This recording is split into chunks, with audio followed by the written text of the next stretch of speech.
All right, folks, coming up on Roland Martin Unfiltered for Tuesday, April 16th, 2019. Three church fires in Louisiana. They are hate crimes. We'll talk to the pastor of one of those churches allegedly set on fire by the son of the sheriff. Disgraced New York City official, top cop Bernie Kerik, attacks Congresswoman Ilhan Omar over 9/11. Really? Really? You know what she's thinking. Mr. I was a felon who lied to authorities. Yeah, I gotcha.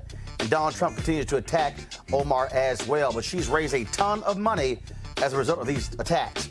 Crazy-ass white folks, off-duty cop roughs up a sister for no reason. Wait until you see the video. A new report says whites pushing new ways to resegregate schools. Folks, many things have changed, but some have remained the same. We'll talk to an expert to break it down. Also, in the Tennessee House, they vote to criminalize voter registration drives. Yes, the GOP continues voter suppression.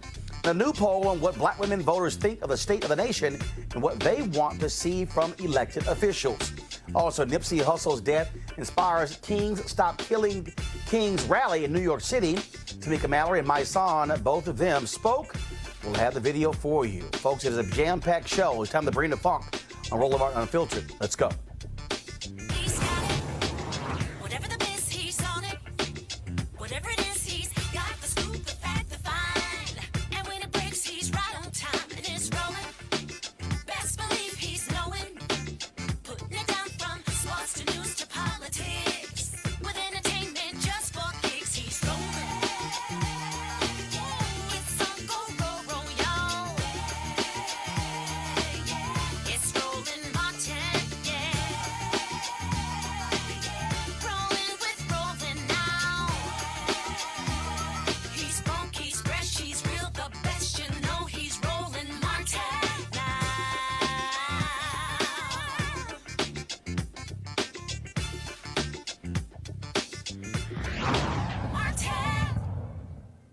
All right, folks, so many people are talking about the massive church fire that took place in Paris at the Notre Dame Cathedral. But here in the United States, 3 black churches burned in the state of Louisiana. And hate crimes charges have been filed against the man, the son of a local sheriff. Prosecutors say Holden Matthews, the 21-year-old son of a deputy sheriff, was motivated by racism. It's an online history interest in white supremacist-leaning websites, and it's unfortunate this is taking place. And again, this has been going on. It took place last week, gotten some attention. Now we have someone who was under arrest as well. One of the churches took, of course, it took place in Opelousas, Louisiana, which is actually where my grandparents are from, so know that area well. The focus here, of course, for so many people is what will be done to rebuild these churches. There's a long, long history of course, black churches being burned as a result for a variety of reasons. Black churches became the symbol of black liberation, and white supremacists have long attacked them. In fact, that was a social media campaign social media thread the other day. It talked about what took place in Opelousas years ago, where African Americans were attacked. So I'm going to pull it up for a second to show you exactly what took place. So we're talking about history here of what is taking place. It's called the Opelousas Massacre. Took place in 1868, September 28th, 1868, where 27 black prisoners were executed. Okay? And you had massive attacks, up to 300 black folks who were killed in Opelousas, Louisiana. It was called the Opelousas Riot. And again, why did it take place? All because black folks were actually trying to vote. And so that's one of the things that we have seen all across this country. In a moment, we're going to talk to the pastor of one of those churches. I want to bring in my panel today. Dr. Chris Metzler is a conservative analyst. Kelly Bethea, she is a communication strategist. And Dr. Julianne Malveaux, economist, president emerita, Bennett College. Chris, I'll start with you. We have been seeing this rise in hate crimes all across this country. White domestic terrorists. You have the FBI, of course, trying to target so-called black extremists, but you've had civil rights organizations saying, no, what about these white domestic terrorists? And you get the Trump administration, frankly, not doing enough to target them. And so to have this 21-year-old man, the son of a deputy sheriff, a white supremacist, to attack these 3 black churches, it speaks to this climate that we have in America in 2019. Well, in fact, it does speak to the climate that we have. You know, as it relates to white domestic terrorists, you know, we go all the way back to, of course, Timothy McVeigh.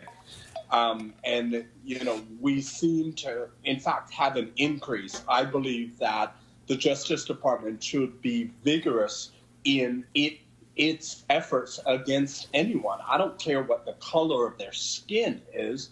I don't care about any of that. The question is, are they engaging in domestic terrorism? If they are, then the FBI has an obligation to deal with it.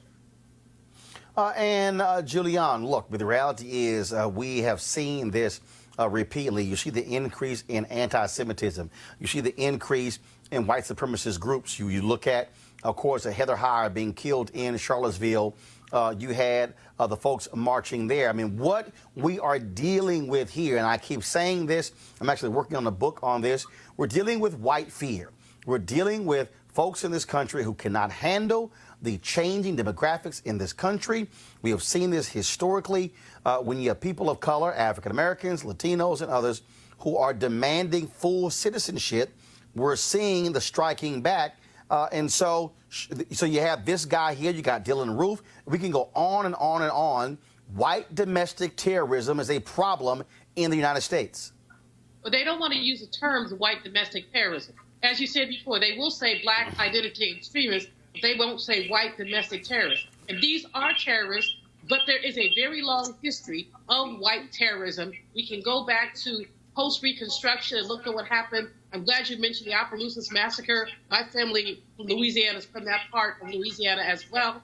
But there's so many cases that we could document, Tulsa, Oklahoma, on and on and on. But here's the problem. Law enforcement has been part of that group of white domestic terrorists. So no, Brother Doc on the panel, the FBI is not going to investigate because so they'd be investigating themselves. The police are not going to investigate, they'd be investigating themselves. The fact that a sheriff's son is responsible for these church burnings makes you wonder what kind of Wheaties they eat at their house, what they say at the dinner table. I mean, clearly law enforcement, so-called law enforcement, often goes hand in hand with white domestic terrorism.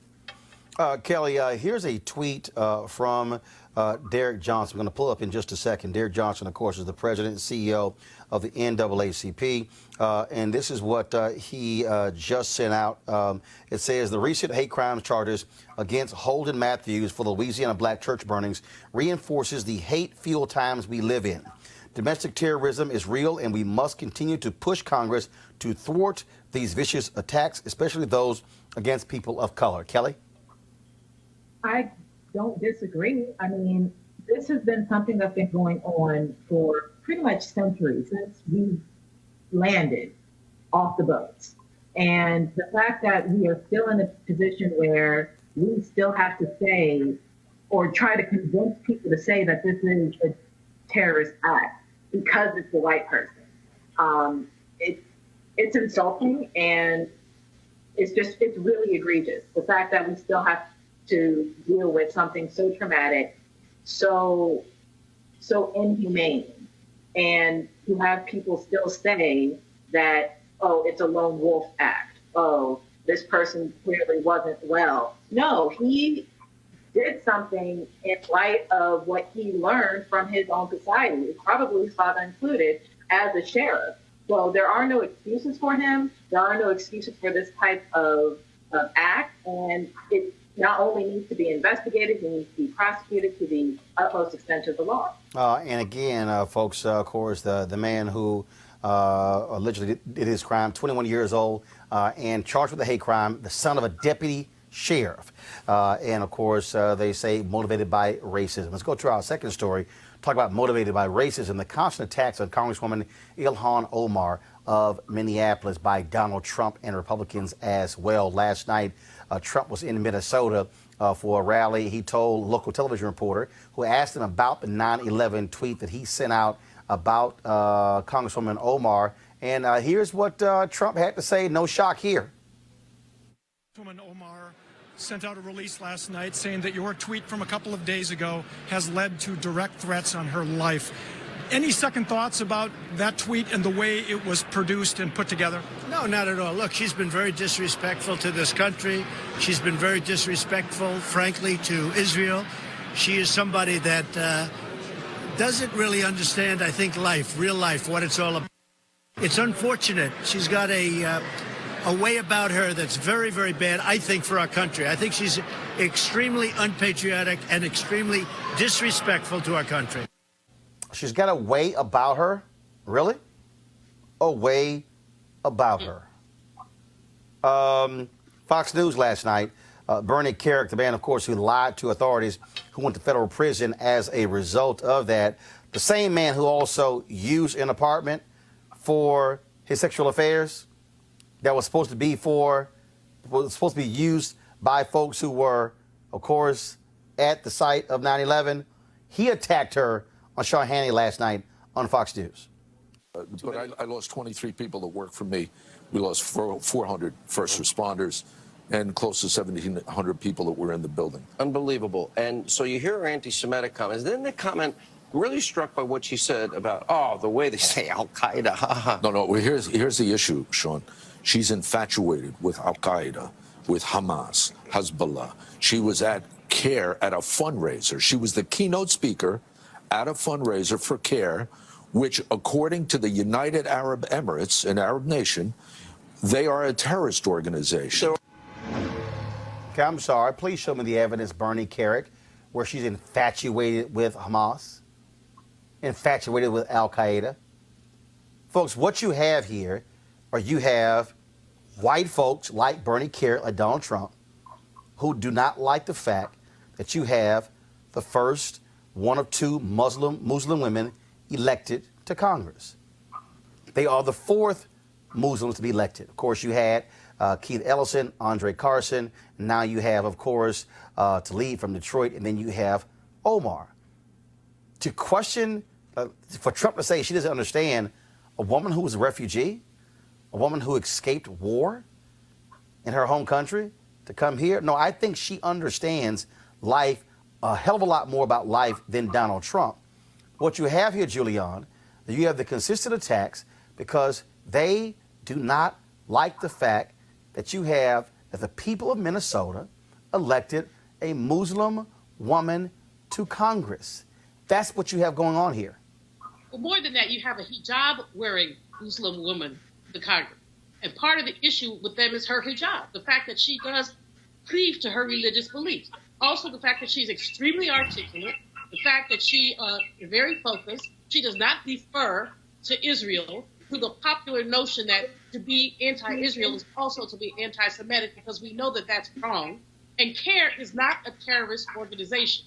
They have attempted to demonize this woman, and in doing so, they've signaled the radical right, the white domestic terrorists, that it's okay to attack this woman. So this woman has gotten hundreds of death threats, so many that Nancy Pelosi, who has hardly been a fan of hers, has increased security for her and for her family. I would say that Donald Trump needs to be ashamed, but he doesn't know shame. I mean, he really does not know shame. And that man you had on, the Fox guy, who, as you say, ripped off 9/11 survivors, ripped off survivors with his own sexual peccadillos, he has no right to say anything to anybody. You have to question the integrity of Fox News to have somebody like that on there. Let me just, again, for the people who are at home watching, you have Bernie Kerik, who goes on Sean Hannity's show and talks about, how I lost men and how I lost people in the World Trade Center. But what Bernie Kerik did not, here's what I'm reading. This is a December 15th, 2004 story from the New York Times, Chris. An apartment in Battery Park City that former police commissioner Bernie Kerik secured for his personal use after September 11th was originally donated for the use of weary police and rescue workers who were helping at Ground Zero. He wants to question her, and he used an apartment for his sexual affairs that was supposed to be for weary police and fire officers, and you somehow want to show that you are above her and everyone else when it comes to 9/11? The hell with Bernie Kerik, Chris. Well, you're not going to get me to offer defense of Bernie Kerik at any time. I've always been extremely critical of Bernie Kerik.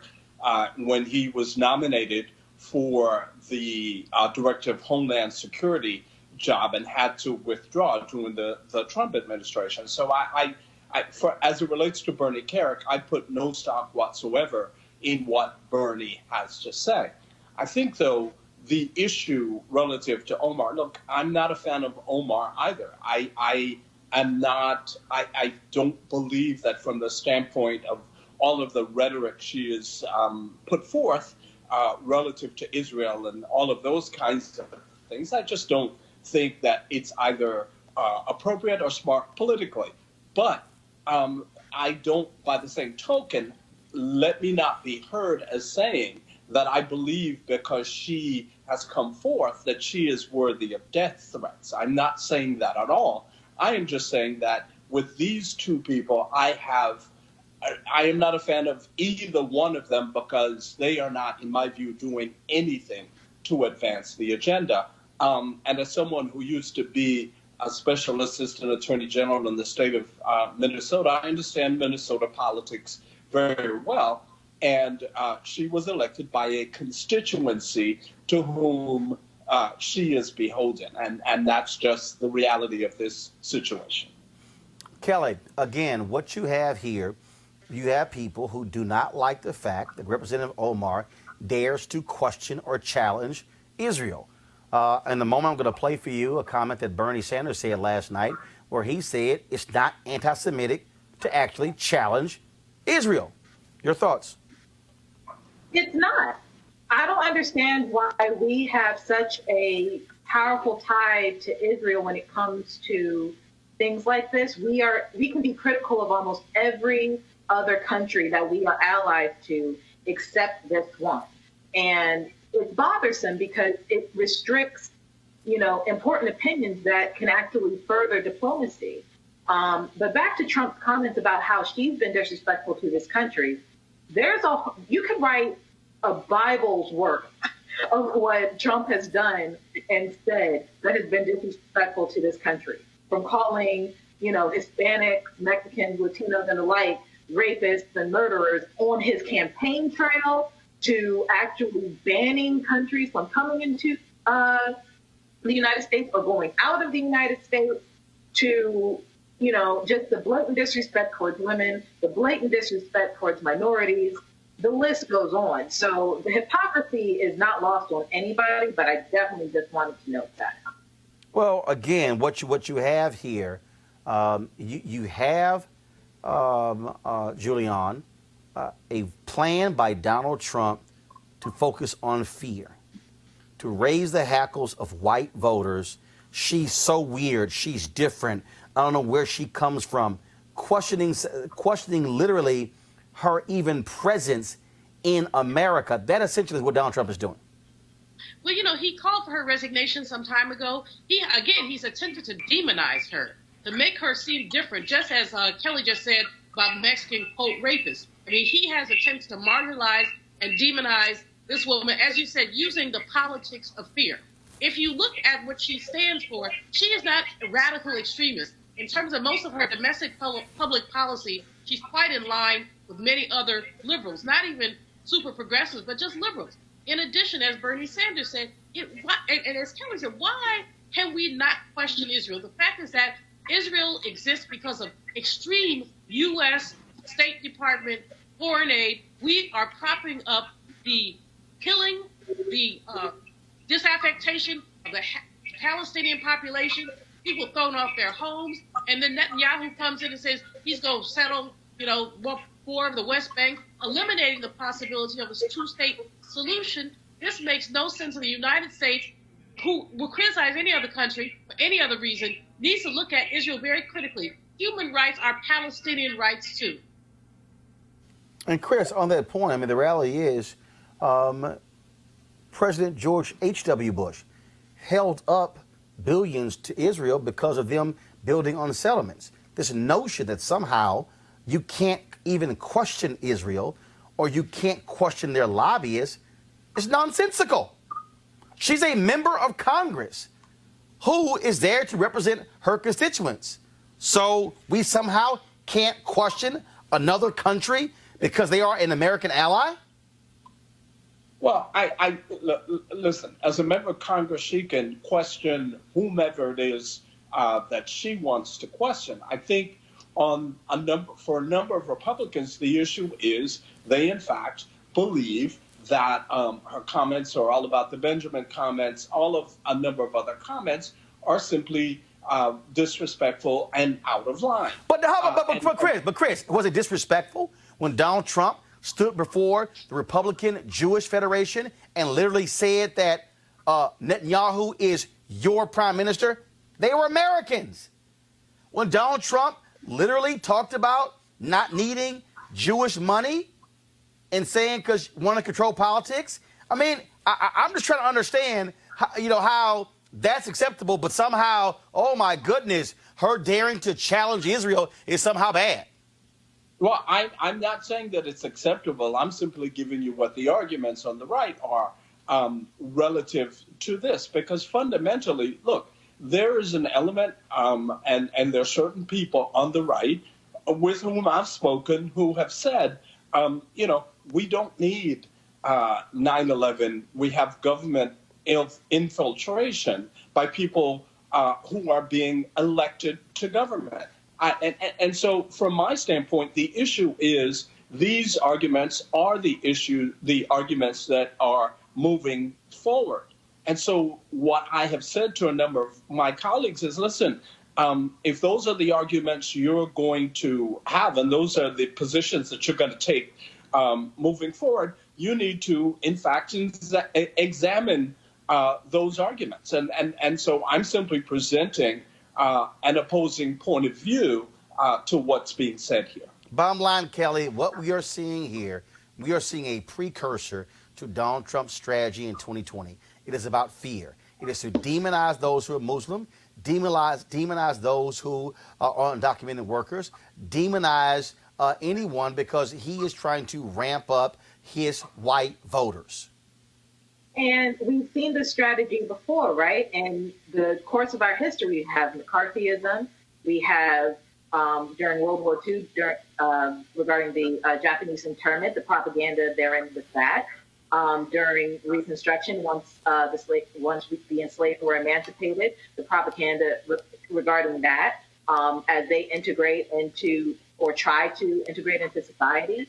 And the sad thing is that it does work for those who are ignorant of what's actually going on. So I encourage, people who are voting, American citizens as a whole, to really just pay attention, to really just understand just how much of a liar Donald Trump is and how old his playbook is, and the ramifications of playing off of that playbook are great. And we have evidence of how great those consequences can be. So come 2020, we are, we're a year out. We have time to rectify these wrongs by voting otherwise. So I just encourage our voters, our people to just, do our due diligence and act accordingly. Here's, of course, Bernie Sanders, Senator Bernie Sanders last night at the town hall on Fox News addressing this very issue. I will do everything in my power, and I hope that every member of Congress will fight not only anti-Semitism, but racism and anti-Muslim activity so that we create a non-discriminatory society. But it is not anti-Semitic to be critical of a right-wing government in Israel. That is not anti-Semitic, okay? So again, that was Senator Bernie Sanders last night on Fox News. All right, time for our next story, and here we go. More crazy-ass white folks. I'm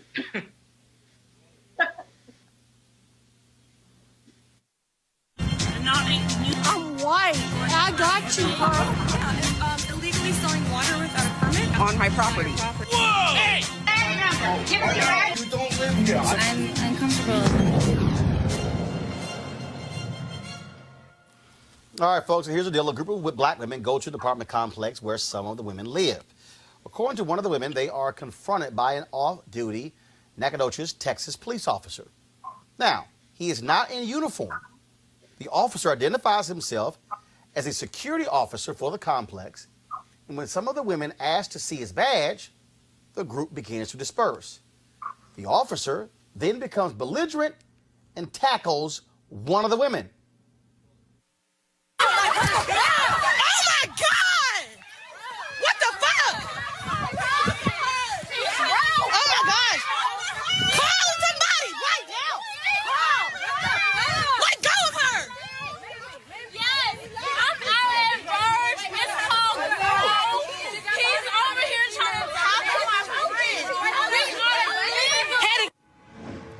The police officer is being investigated for his use of force after he arrested the woman down on the ground. Now, the officer has not been identified. Kelly, I want to start with you. Again, one of these crazy cases. Here's a off-duty cop, I'm a security guard, gets mad because they dare ask for your name and your badge. Hey, what the hell? I'm just going to tackle you and take you down. I feel like this is another case of white fragility and toxic masculinity all wrapped up into one, because there is no reason for a question to get you that riled up. And I feel like the reason why he got so riled up, one, because this was a person of color, and two, this was a person of color who was a woman. And you have a situation where there's no reason for this. Because I guarantee you, if it was a white woman, he wouldn't act this way. If it were a black man, he might not act this way, although we have some evidence to, the contrary. But it's ridiculous. It is absolutely ridiculous, the fact that we are so just, I don't even know what else to say. I've seen so many of them. I'm trying not to be desensitized by it, because these are still human beings living their everyday lives, and that just gets jeopardized by crazy ass white people. But at the same time, the crazy ass white people just need to stop, period. Chris, what you continue to have here are cops who basically essentially are saying, don't you dare ask me a thing, don't you question me, or I'm going to sit here and arrest you. Yeah, and look, this kind of behavior in police departments across the country goes on. The reality is that, in fact, it goes on. There is a sense of authority, and certainly I'm not suggesting that you don't respect the police. That's not what I'm saying at all. What I am saying, however, is respect goes both ways. And if there is a question, that this whole reaction here was just unbelievable to me, because it seems like the police officer was just, what's the problem? We don't know who you are. And so I think in this situation, it's completely out of control. Julian, that's what we see all across the country. Out of control cops who don't like to be questioned by anyone. Precisely. Furthermore, I would wonder if this man was intoxicated or if he was under the influence of something, because that behavior is completely irrational. He had clearly simmered himself, his white supremacy, simmered himself in it. And then how dare you, black woman, ask to see my badge? He's in plain clothes. I mean, if some random walks up to me and says, why are you here? My answer is, you better step, keeping it clean for your show, Roland, but you better step and get the you-know-what out of my face. And she was within every right to do that. Again, I have to say, was this man intoxicated? Why has he not been arrested? Why has something not been done to him already? And why was this woman arrested? This makes no sense at all. But these folks are out of control. It's partially, again, white fragility. They're afraid. And it shows up in a micro way, not a macro way, so that you can see other cops say, well, I would never do anything like that. But, you have a segment called Crazy Ass White People because there are too many crazy ass white people in this country. Well, and again, also what we're seeing these actions by these individuals, and at the end of the day, it's how they are operating. Now, here's the other piece. There also was some dash cam footage that was released. Give me 1 second, because I'm actually on KTRE.com. That's the website of the local station. And so I'm going to play some of this right now, the raw footage. Just give me a second as I try to pull it up. And again, for the people out there, this is also why, and it's unfortunate, it should not be the case. We should not have to be constantly walking around with our cameras and our phones. But we cannot trust police officers to be, frankly, to do the right thing. And so this is the dash cam footage, pull it up, Henry, that was released when the cops also showed up. There was an attorney out of Fort Worth who sent me this story and this video. There also today there was a rally that took place at 3 p.m. at a park there as well. You see the guy there in those plaid shorts. Based upon the previous video, he is one of those officers. And so you see him chasing after someone. What I'm going to do is I'm just going to go ahead and try to advance this video if I can, so we can move it forward to see what do we have here. But again, this is the dash cam video that they actually released. And Julian said it, we said earlier, the officer's name not being released. And that, to me, shows you how also they continue to protect these cops and their wrongdoing when they are involved in these sort of situations. And so this is from KTRE television. So I'm on their website, KTRE.com. This dash cam video actually was released 5 days ago. And so you actually see from another perspective the video of him taking down one of the women. Here you can come back to me. And so that video there. And again, like I said, today there was a rally that took place in Griffith Park there. They asked folks to wear all black. This is right here, just a Periscope feed posted about an hour ago of folks there marching. And so trying to bring attention and awareness to this actual case. And so we will certainly let you know what happens next with this case. Now it's time for us to go to a break. We'll be back on Roland Martin Unfiltered.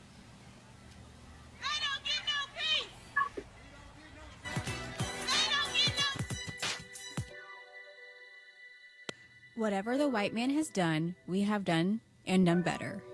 Educator Mary McLeod Bethune.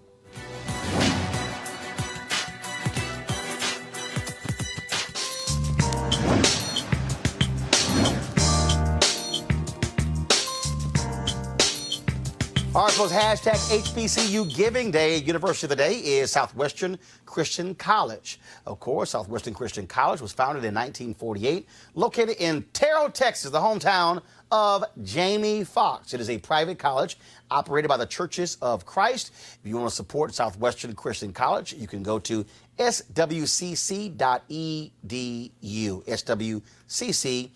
swcc.edu.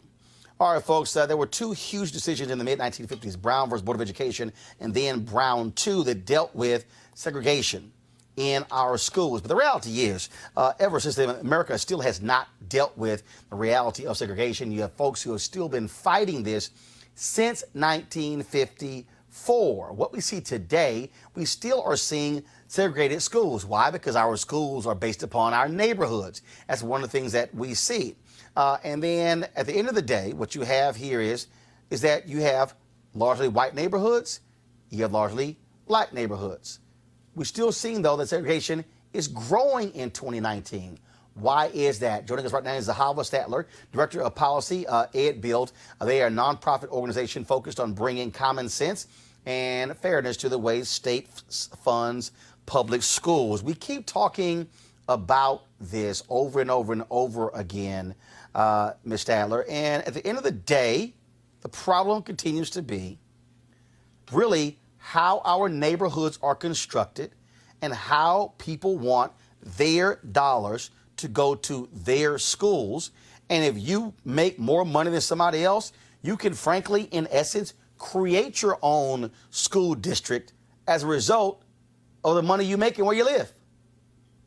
Yeah, that's true in a majority of our states. There are 30 states that have a legal process in place that allow neighborhoods to pull out of their school districts and create a whole new school district, build a new wall around their property wealth, build a new wall around their kids and say, we're going to keep our local dollars in and the needier kids out. And we still have groups who are fighting that. So the question is, what can still be done to fight segregated schools? And let me be honest, I talked to some black folks who said, you know what? Damn the white folks. If they don't want to go to school with us, fine, we'll educate our own. Well, listen, this is really a matter of district will, right? When you have a school district, you have the room to integrate within that school district. You don't need to be zoned to the school down the block. You don't need to replicate housing segregation in the schools. It is possible to integrate within a school district. What's impossible is to integrate between school districts. So when a wealthy white enclave draws a new border, creates a new school district, fences itself off and says, we're no longer part of X county school system, we're part of our own, well, that means that those kids are no longer part of the district. They can't be integrated. So, okay, so let's unpack that.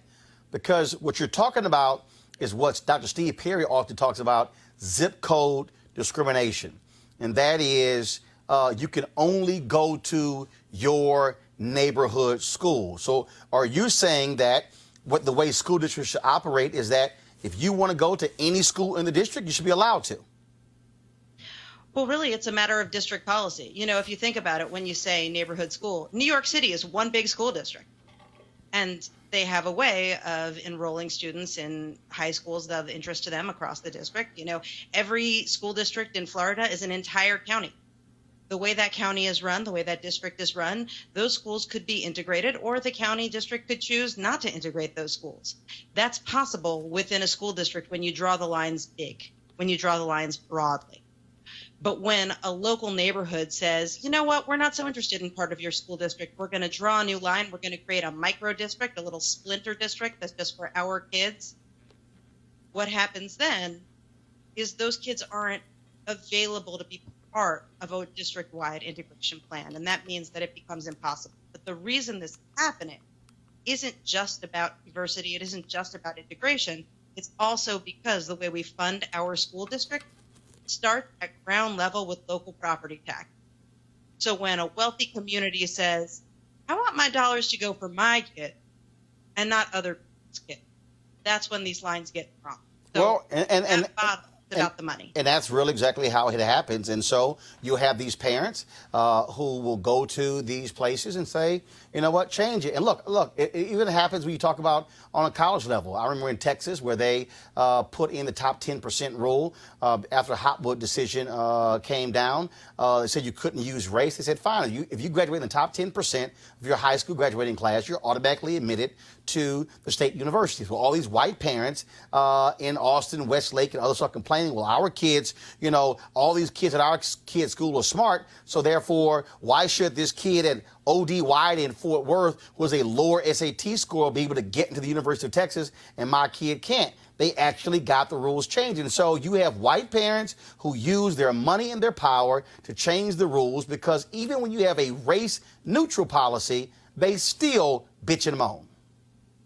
Here was the point of that policy, though. The policy was to recognize that being in the top 10% in one school doesn't necessarily look the same in terms of SAT scores as being in the top 10% of another school, because there's inequality at the grade school level. And why is that happening? That's happening because of inequality in resources. It's happening because we're replicating the inequality in our neighborhoods in our schools. Well, again, that's not something that needs to be happening. Bottom line is, this is America. I keep telling everybody that there's only one agency that shares along with the White House. That's the Treasury Department. If you want to understand America, follow the money. And so when it comes to segregation of our schools, it's still follow the money. Zahava Statler, I appreciate it. Thanks a lot. Thank you so much. All right, folks, let's talk about what's happening in Tennessee, where Republicans there pass a bill that essentially criminalizes voter registration drives. The GOP, they control the House, and this is after Tennessee Voter Project registers 90,000 people. Now, it hasn't passed the Senate there, but the GOP controls the Senate as well as the governorship. Chris, I want to go to you. You're a conservative. We've talked about this beforehand. Here you have Republicans there. We had one of the organizers on the show a couple of weeks ago. She actually said that the way that these rules are set up, if there is any error any error on a single voter registration card, they can slap a fine for every single one of those errors, and it's up to the local voter registrar to determine what that error is, even if it's a comma, even if it's if the initial was S instead of P or whatever. That's the extent that they're going. But seriously, we're criminalizing folks who are trying to register people to vote? Well, hey, look, so first of all, of course, I believe that voter registration, people who are registered to vote should be who they say they are. So let's start there. However, when you get into a situation where you start to criminalize voter registration drives and things along those lines, I have spoken extensively to my Republican colleagues about this. Are you interested in the short game or the long game? Because criminalizing voter registration, when we say that, in fact, we believe every legal vote should count, is a contradiction, number one. Number two, it starts to make us look like we don't believe that we can win fairly and squarely. Chris, I'm going to read this for you. The vote was 71-26, and this is what it says. They complained that they said that there were thousands of late filed registration forms, saying it was creating difficulties. And so what they're going to do is this here. It's going to require voter registration drives to undergo training and force them to hand in completed documents earlier. But check this out. The bill seeks to assess a civil penalty against groups that turn in more than 100 deficient voter registration applications. But again, the idea of what's deficient isn't even spelled out. It's really left up to that local voter registrar. And so they can say anything is deficient. Go ahead. Well, and that's the problem. And also from a legal standpoint, look, you cannot be so vague. When you say deficient, but you don't offer guidance as to what deficiency is, from a strictly constitutional standpoint, that does not pass the smell test, much less the constitutional test. So, sure, if you want to have a rule like that, fine. However, you've got to tell me what deficient is. Deficient as defined by what? Is it an objective standard? Is it a subjective standard? What is it? It is that, ability. Nobody's saying that they don't have the right to make those rules. Certainly they have the right to do it, but it has to be done both in the context of the state constitution and the federal constitution. And from a strictly political standpoint, I go back again to the fact that as conservatives, as Republicans, we are to be fighting for the vote rather than fighting the right to vote. And in some cases, unfortunately, that's the path we're going down. Julian, according to this story of the Nashville Tennessean, under the bill, a criminal penalty could be assessed if a group leading a registration drive does not take the required training. And what's the required training and who administers the training? I mean, Chris, you're full of it, quite frankly. I mean, conservatives don't want to be fair.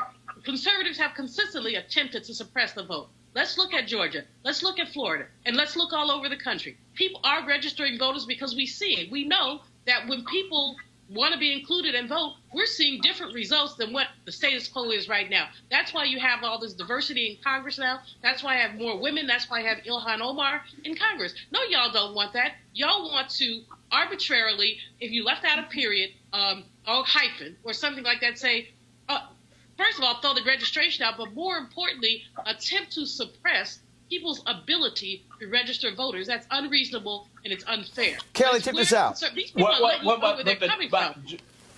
But Julianne, I don't appreciate you painting me and every conservative with one brush, because that is absolutely wrong. I don't care whether you appreciate it or not. I don't appreciate you defending these bankrupt, morally bankrupt in policies. that case, I believe if you're going to take it there, here's where I'm going to take it. I believe that liberals and people like you are interested in stealing the vote by having illegal immigrants vote. They're not even shopping people like us in what context? Hold on, Kelly, 1 second. Okay. If that's the context you're going to put it in, you are having an unreasonable conversation. You are trying to attack me because I'm a conservative, and I'm not having it. I'm not having it. One second. Kelly, I want to go to you. I'm reading for the Nashville, Tennessean editorial. This is what they say.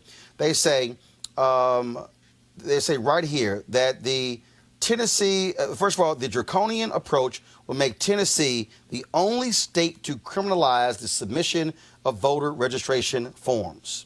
They also say Tennessee already has one of the lowest percentages of registered voters in the country. In the 2018 elections, Tennessee ranked 45th in citizens voting. Kelly. To my panelist's point regarding Republicans wanting to fight for the vote as opposed to the fighting for the right to vote, statistics like this prove that they're not fighting for us in terms of what we want to do with our vote.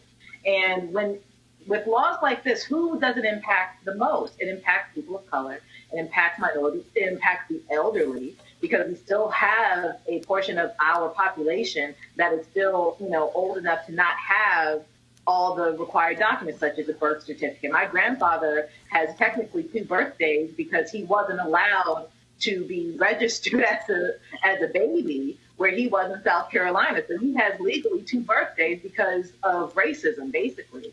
So with Tennessee being part of that Bible Belt, who is it impacting? It's impacting people who look like me. It's impacting people who look like my grandfather. It's not impacting people who want to vote for Donald Trump.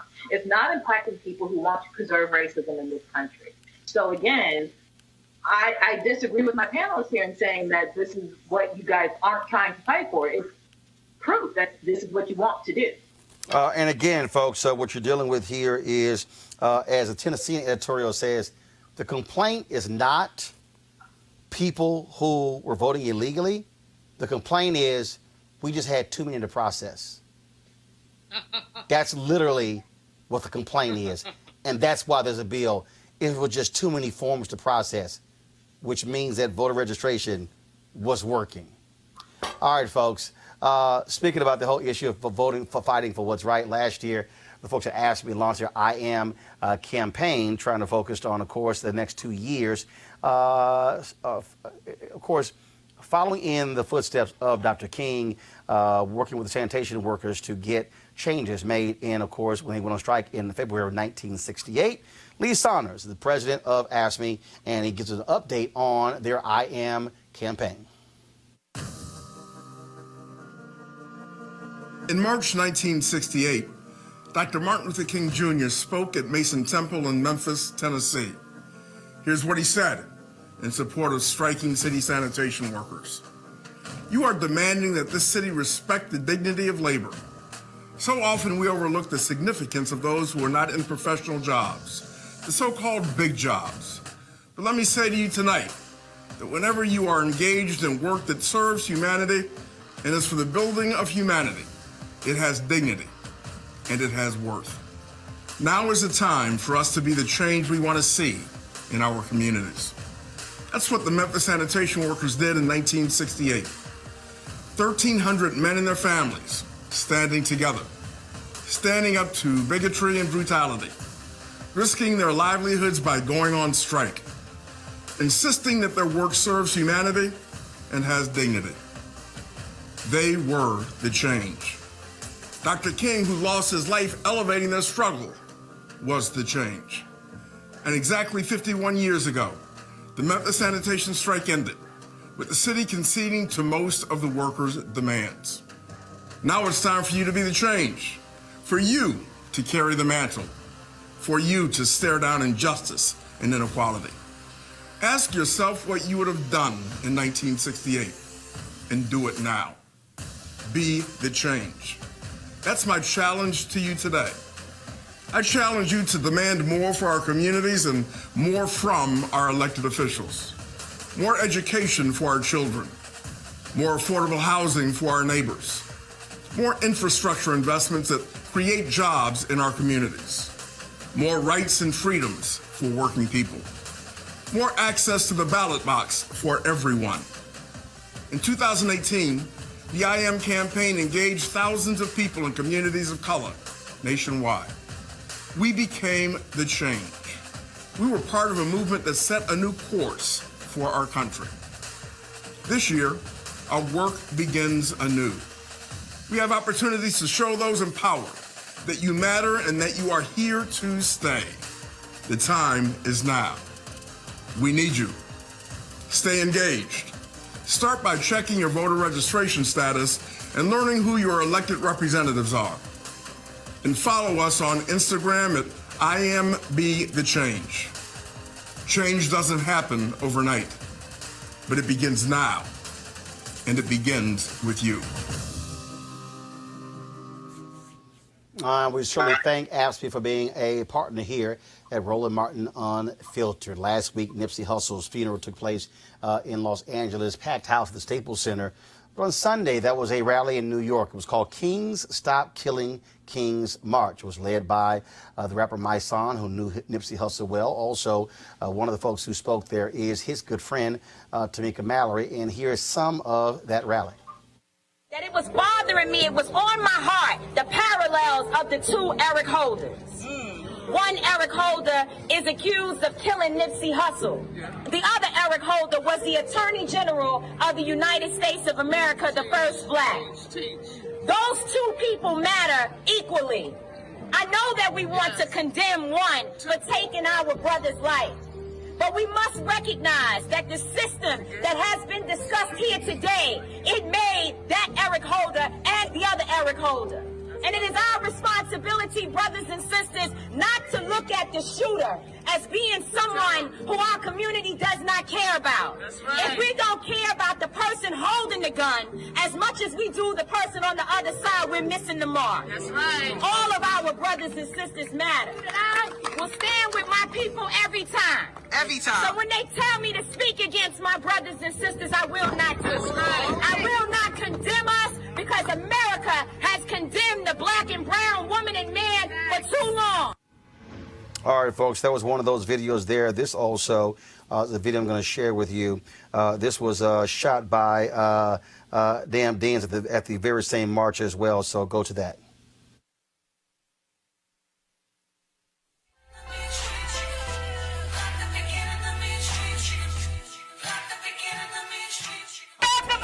Save the children! Stop the violence! Save the children! Save me!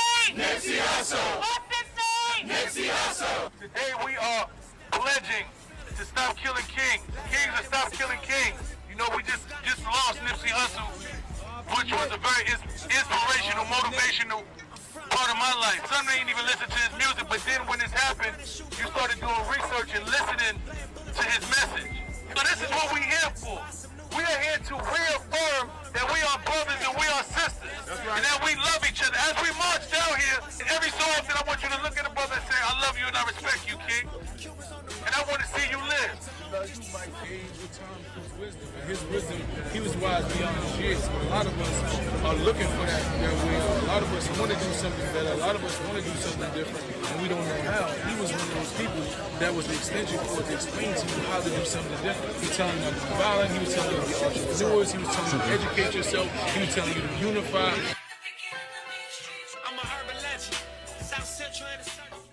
I want to go back to my panel on this. I mean, this is, again, one of the things that in the wake of Nipsey Hussle's death is that having real conversations about how we interact with one another, how we deal with conflict resolution, where the answer is not, in terms of from disrespect, is to get a gun and kill someone. This is something that, these are conversations, Kelly, we have to have internally, regardless of what people are saying externally.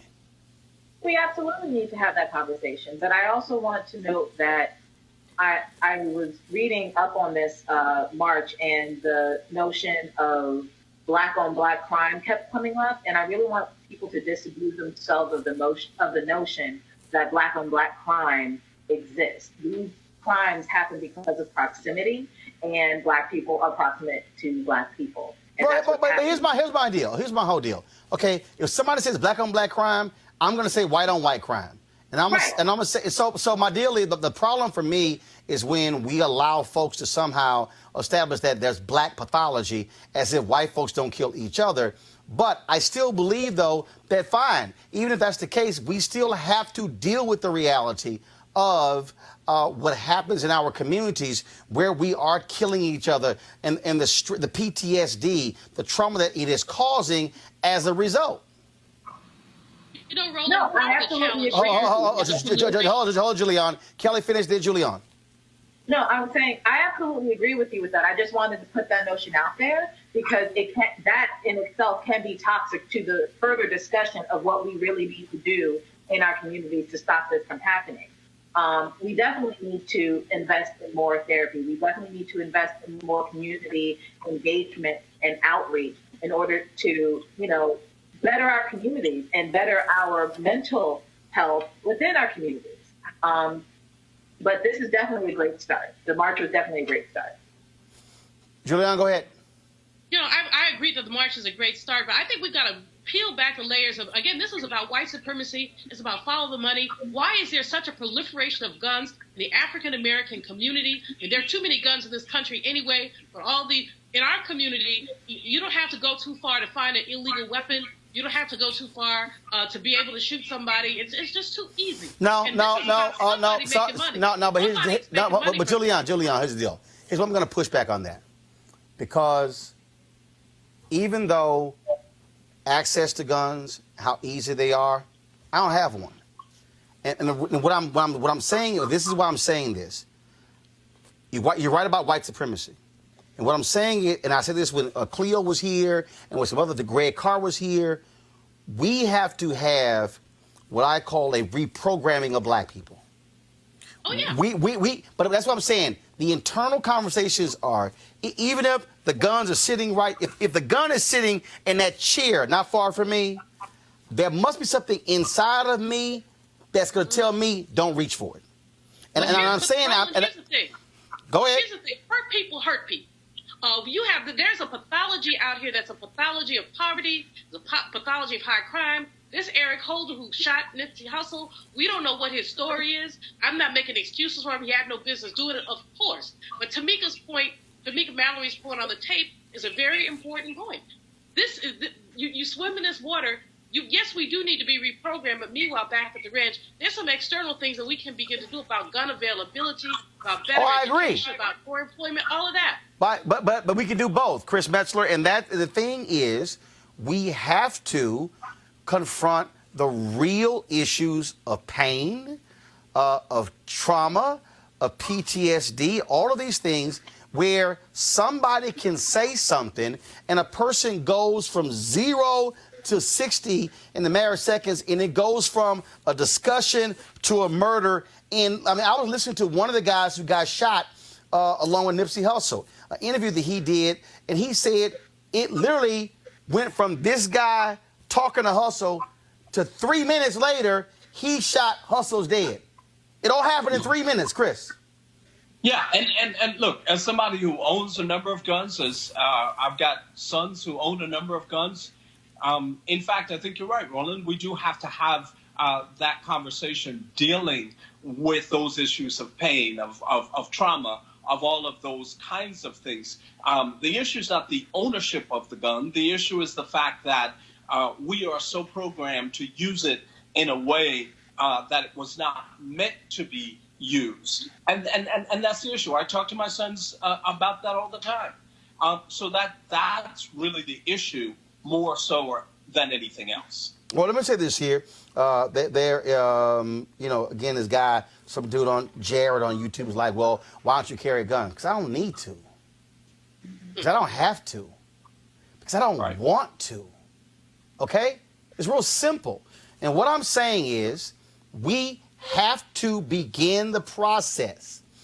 Even when we are looking at our nieces and nephews and our cousins, when they are fighting, we have to begin to say, that is not how you can resolve conflicts. And so it means us having a collective in our community and not just saying it has to be let's get everybody together for a big meeting. Like, no, it's literally dealing with This notion that the way for us to address our conflict is to actually resort to violence, that simply can't be the case, because if you look at the impact of Nipsey Hussle, and we'll talk about this tomorrow, there was this one person that put together this great chart that showed the economic impact, and guess what? He's gone. All those jobs, all the opportunities, all the things that he did, those things are gone. He didn't die natural death. He died at 33. And so at some point, we've got to be willing to say, how do we have those conversations in our community that's not involving white folks on Fox News talking about, oh my God, this is what you've been doing? No, that we deal with the reality that we have been programmed as a people to hate one another since 1619.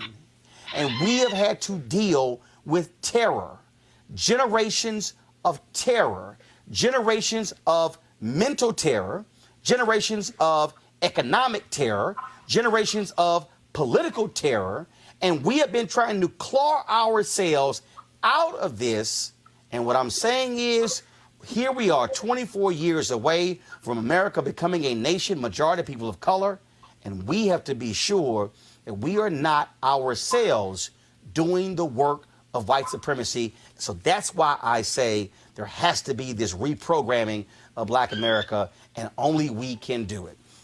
Kelly, Chris, Juliana, I appreciate all of you being on the show today. Folks, if you want to support Roland Martin Unfiltered, please join our Bring the Funk fan club by going to RolandMartinUnfiltered.com. Every dollar you give supports us in what we do. Of course, we're going to be traveling very soon. I'm going to be in Vegas this week, Thursday and Friday, but next week, I have a school choice initiative.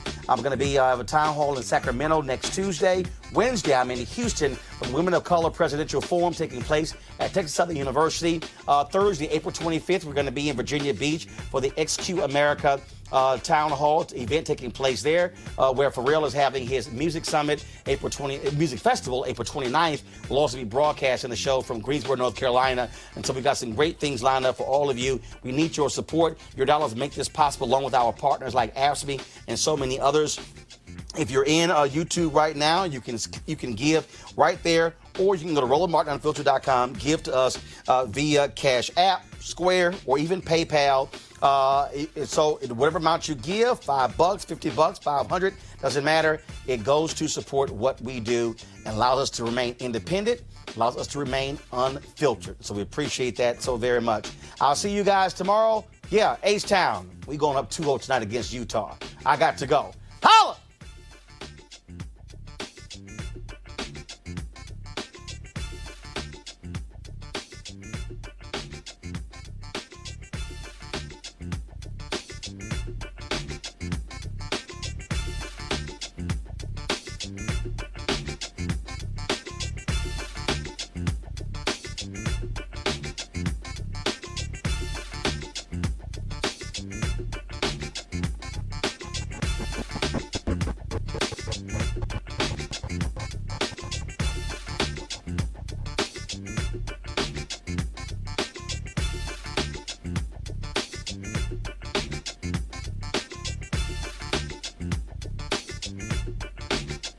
You want to support Roland Martin Unfiltered? Be sure to join our Bring the Funk fan club. Every dollar that you give to us supports our daily digital show. There's only one daily digital show out here that keeps it black and keep it real as Roland Martin Unfiltered. Support the Roland Martin Unfiltered daily digital show by going to RolandMartinUnfiltered.com. Our goal is to get 20,000 of our fans contributing $50 each for the whole year. You can make this possible. RolandMartinUnfiltered.com. Hey fam, want to check out Roland Martin Unfiltered, the blackest show on all of digital, cable, and broadcast. Check out our audio podcast. There's only one daily digital show out here that keeps it black and keep it real as Roland Martin Unfiltered. Press play. You want to check out Roland Martin Unfiltered? YouTube.com/Roland S. Martin. And subscribe to our YouTube channel. There's only one daily digital show out here that keeps it black and keep it real. It's Roland Martin Unfiltered. See that name right there? Roland Martin Unfiltered. Like, share, and subscribe to our YouTube channel. That's YouTube.com/Roland S. Martin. And don't forget to turn on your notifications so when we go live, You'll know it.